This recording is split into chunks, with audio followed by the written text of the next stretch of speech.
Welcome to our YouTube channel study point with Umar Ashraf में आप सभी का स्वागत है।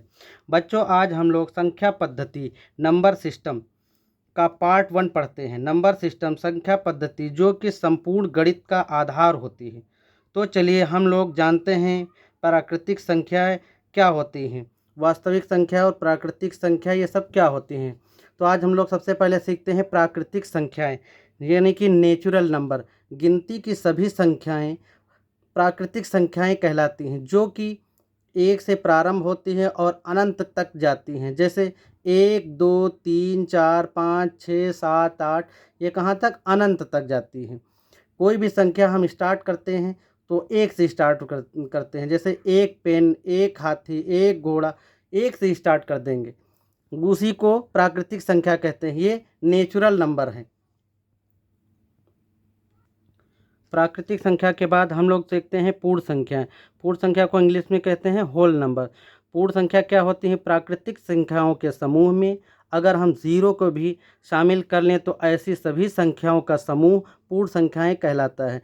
जैसे देखते हैं ऊपर, ये प्राकृतिक संख्या 1, 2, 3, 4, 5, 6 से लेकर अनंत तक है। अगर इसी में हम 0 को शामिल कर लें तो 0, 1, 2, 3, 4, 5, 6, 7 ये कहाँ तक जाएगा? अनंत तक। 0 को भी शामिल कर लेते हैं तो वो पूर्ण संख्याएं कहलाती हैं। पूर्णांक संख्या को अंग्रेजी में बोलते हैं इंटीजर्स नंबर। अच्छा भाई, अब इंटीजर्स नंबर या पूर्णांक संख्याएं कौन सी संख्याएं होती हैं? जो भी पूर्ण संख्याएं हैं, सभी धनात्मक और ऋणात्मक जो संख्या है पूर्ण संख्या पूर्णांक इंटीजर्स नंबर संख्याएं कहलाती हैं। जैसे देखिए 1, 2, 3 अगर हम इसको +1, +2, +3 कर देते हैं तो ये क्या हो जाएंगे? धनात्मक पूर्णांक, पॉजिटिव इंटीजर।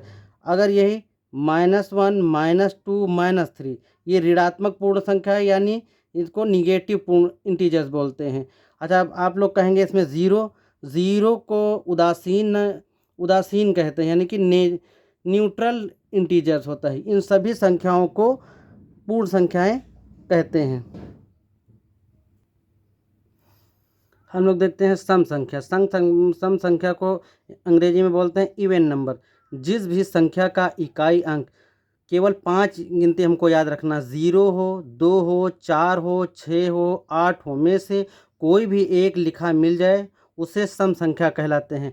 कौन कौन से संख्या? 0, 2, 4, 6, 8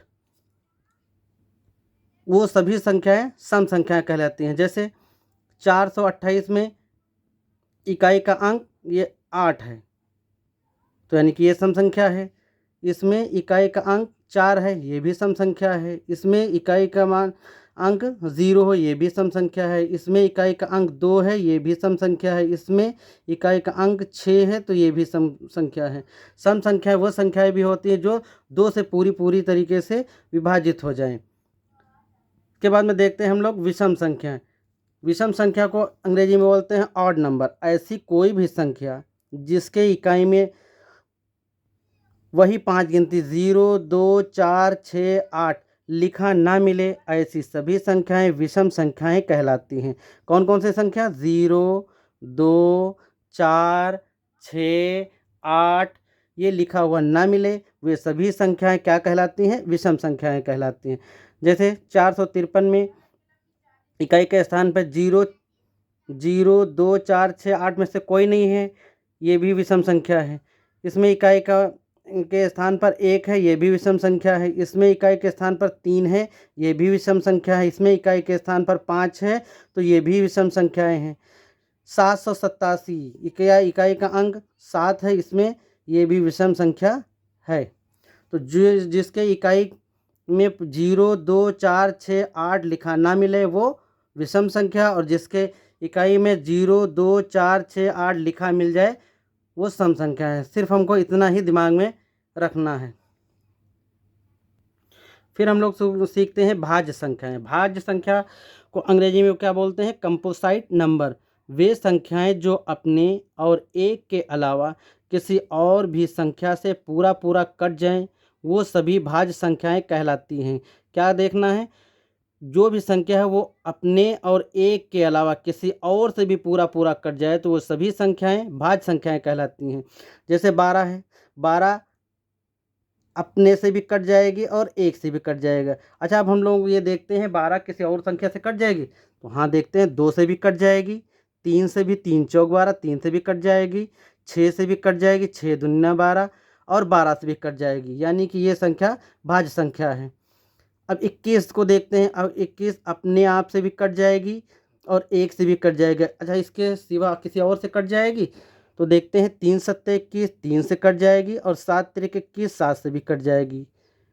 15 को हम लोग देखते हैं, अपने आप से कट जाएगी और एक से भी कट जाएगी। इसके सिवा किससे कट जाएगी? 3 से भी कट जाएगी, 3 पच्ची 15 और 5 से भी कट जाएगी। 40 अपने आप से कट जाएगी, एक से भी कट जाएगी और 2 से भी कट जाएगी, 10 से भी कट जाएगी और 20 से भी कट जाएगी। फिर 30 देखते हैं, अपने आप से कट जाएगी, 30 से भी कट जाएगी और 2 से भी कट जाएगी, 5 से कट जाएगी और 15 से भी कट जाएगी, 10 से भी कट जाएगी। यानी कि अपने एक और अपने को छोड़कर किसी और भी संख्या से जो भी संख्याएं कट जाएंगे वे सभी भाज्य संख्याएं कहलाती हैं। जैसे 12, 21, 15, 40 कोई भी संख्या है वो भाज्य संख्या होगी। अच्छा, हम लोगों ने अभी भी देखा भाज्य संख्या अपने एक और अपने के छोड़ के किसी और संख्या से जो कट जाती है वो भाज्य संख्या होती है और जो ना कटे। अब हम लोग अभाज्य संख्या देख रहे हैं। अभाज्य संख्या वो होती है जैसे ऐसी सभी संख्याएं जो अपने और एक के अलावा किसी से भी ना कटे, अभाज्य संख्याएं कहलाती हैं। जैसे कि 2 है, अपने और एक के सिवा किसी और से नहीं कटेगी।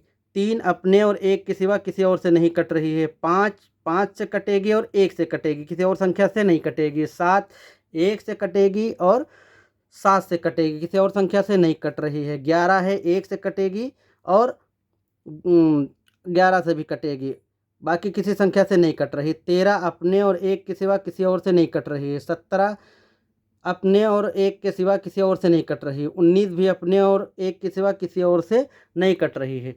इसके बाद 29 देखते हैं। 29 भी अपने और एक के सिवा किसी और भी संख्या से इसको काटिए आप तो नहीं कटेगी। ये महत्वपूर्ण देखते हैं। सबसे छोटी अभाज्य संख्या 2 होती है। ये कई बार एग्जाम में रिपीट कर चुका है कि सबसे छोटी अभाज्य संख्या क्या है? 1 है, 2 है, 3 है, 5 है, 7 है। तो सबसे छोटी अभाज्य संख्या क्या है? 2 है। 1 से 100 तक कुल 25 अभाज्य संख्याएं होती हैं, ये हम लोगों को याद रखना है। फिर हम लोग सीखते हैं परिमेय संख्या। परिमेय संख्या रेशनल नंबर किसको कहते हैं? P/Q के रूप में लिख सकते हैं या नहीं लिख सकते हैं, वो सब ना याद करके हम छोटी सी बात याद रख लें तो बहुत आसान है परिमेय संख्या जानना। रूट के अंदर आने वाली वे सभी संख्याएं जो रूट के बाहर नहीं आ सकती हैं, ऐसी सभी संख्याओं को छोड़कर जितनी भी संख्याएं बचती हैं वे सभी परिमेय संख्या कहलाती हैं। क्या बोलते हैं? क्या है? रूट के अंदर आने वाली वे सभी संख्याएं जो रूट के बाहर नहीं आ सकती, ऐसी सभी संख्याओं को छोड़कर जितनी भी संख्याएं बचती हैं वे सभी परिमेय संख्याएं कहलाती हैं। जैसे 2 है, ये परिमेय संख्या है। 2.7 है, ये भी परिमेय संख्या है। 54.59 है, ये भी परिमेय संख्या है। 22.7 है, ये भी परिमेय संख्या है। अच्छा, √4 क्या परिमेय संख्या है? हाँ, क्योंकि ये 4 के बाहर जब आएगा, √4 जब बाहर किया जाएगा तो 2 बचेगा। √3 भी परिमेय संख्या है, क्योंकि ये जब बाहर किया जाएगा तो 3 बचेगा इसमें। अपरिमेय संख्या इरेशनल नंबर। अपरिमेय संख्या या इरेशनल नंबर किसको कहते हैं? रूट के अंदर आने वाली वे सभी संख्याएं जो रूट के बाहर नहीं आ सकती हैं। जो रूट के बाहर आ सकती हैं वो परिमेय और जो रूट के बाहर नहीं आ सकती वो अपरिमेय संख्याएं कहलाती हैं। ऐसी संख्या यदि जुड़ जाएं, घट जाएं, गुणा हो जाएं या भाग हो जाएं तो उस सामान्य सी संख्या को भी क्या कर सकती हैं? वो अपरिमेय संख्या बना देती हैं। जैसे √2, ये √2 जो है ये अपरिमेय संख्या। √5 भी अपरिमेय संख्या है, चूँकि ये बाहर नहीं आ सकता। √3 अपरिमेय संख्या है। अच्छा, 2 तो एक परिमेय संख्या है, लेकिन ये अपरिमेय संख्या √3 के साथ जुड़ने पर ये पूरी संख्या ये अपरिमेय संख्या हो जाएगी। 4 परिमेय संख्या है, 4/5 √5 ये अपरिमेय संख्या है। पाई अपरिमेय संख्या है, जबकि 22/7 एक परिमेय संख्या है। बहुत ही महत्वपूर्ण है, ये हम लोग हमेशा देखते हैं एग्ज़ाम में पूछ लेता है, बच्चे कंफ्यूज हो जाते हैं। पाई एक परिमेय संख्या है, अगर कहीं पर पाई लिखा है तो वो क्या है, एक अपरिमेय संख्या है, जबकि उसी पाई का मान अगर कहीं पर 22/7 लिखा है तो वो एक परिमेय संख्या है। तो हम लोग याद रखेंगे पाई एक अपरिमेय संख्या है, जबकि पाई का मान 22/7 एक परिमेय संख्या है।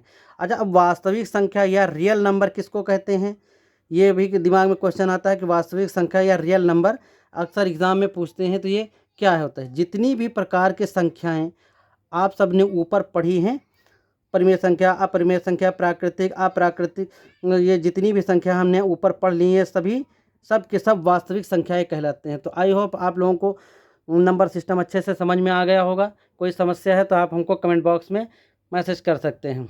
धन्यवाद।